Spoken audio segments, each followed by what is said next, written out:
Hi everyone. This is a story about horrible police officers with no advice and some really horrible neighbors that happened a little bit, maybe a year ago. It all started the day that I tried to pet my neighbor's dog.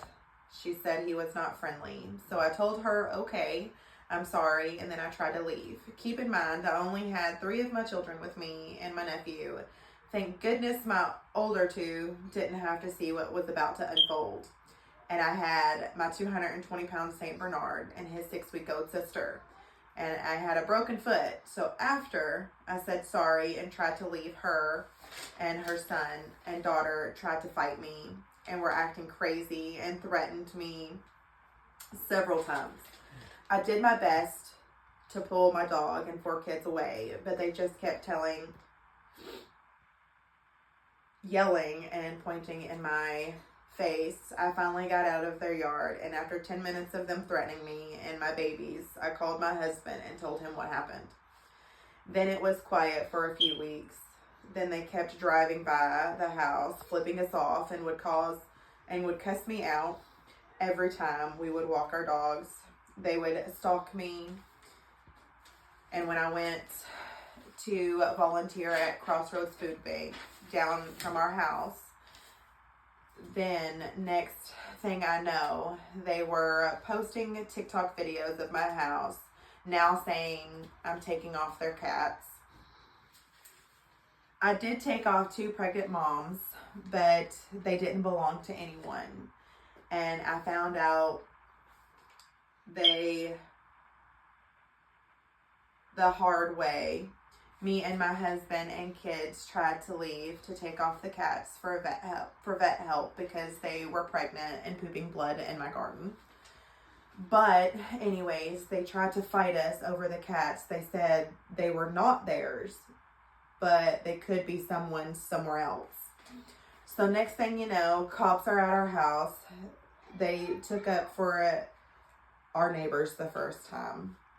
But the next time and the time after that and 4 more times, of course, they took up for our neighbors, even though we have done nothing wrong.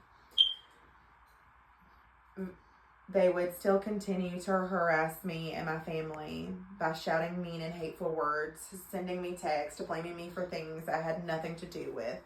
Little did I know, a few days later, I would be walking down the street, down the back alley, trying to avoid them so I could go volunteer at Crossroads Food Bank. They see me, and David and his mom would try to jump me in the alleyway.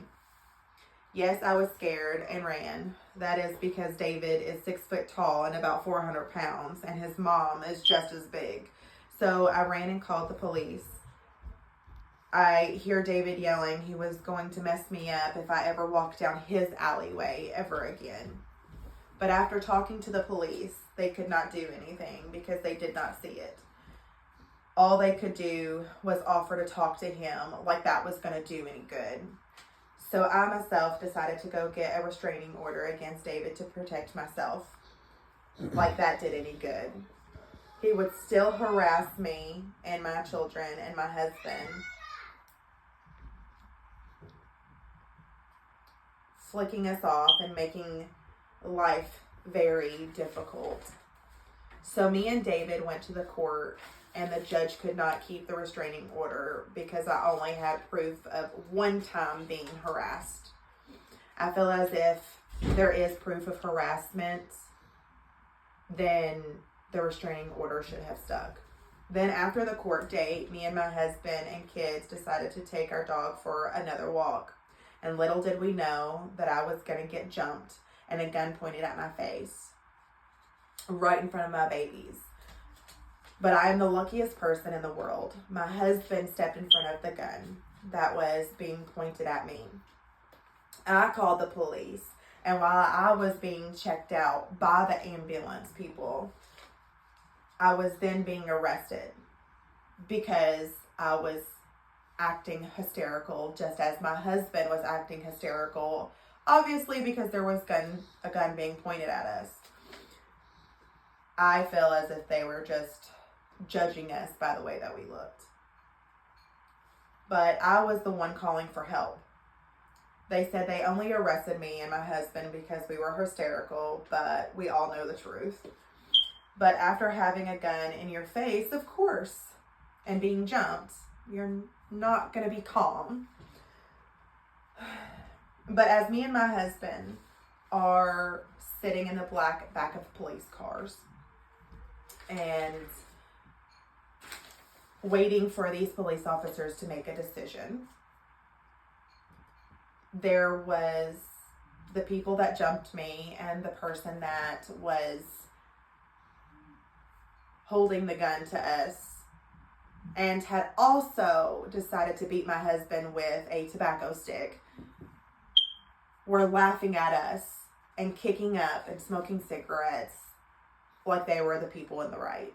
And the police officers did absolutely nothing. But at the end of this man had nothing done to him whatsoever. There was no trial, only arrest for 2 weeks. So now the lesson in this is just because you think someone is a good person doesn't mean they are. Thank you.